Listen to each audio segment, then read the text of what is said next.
Ashama nagaa waaqayyo waaqa jiraataa isiniif haa ta'u obboleeta koo hunda keessan biyya keessaaf biyya alaa akkam jirtu nagaa keessan nagaa galata waaqayyo ara waan barii akka hojjetanuun isinitti agarsiisa warreen beekneef isin jedha obboleeta koo duraan dursatti kan nu barbaachisu maquudiyoonisidha kuni asitti timaatimiidha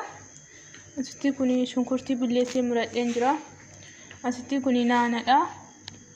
asitti basa shunkurtii daraaraa innaan akka biyya keenyatti asitti kuni bagarii jedhama akka biyya manjiruutti jechuudha asitti shibintiidha asitti ashiishidha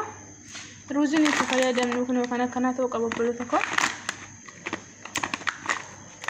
akkanaa ta'uu qaba timmoon salsaallee amma kana qopheessan jira wal faana hojjannaa tura nafaana tura maajii illee jira kun amma zayituun itti dhaqeen jira amma shunkurtiin gadi filadha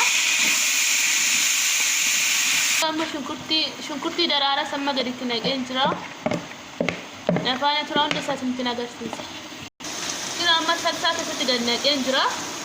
kina kanan itti fayyadame timaatimii salsaa nafaana tura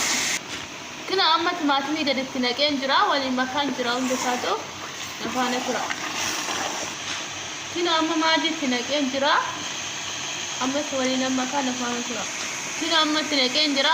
bagalee sedumsan akka shunkurtii dinnisii gaditti naqeen jira kina amma itti naqeen jira ishbintii fi naanaa amma ashiishiin gaditti naqa kina maquudinisi itti naqeen jira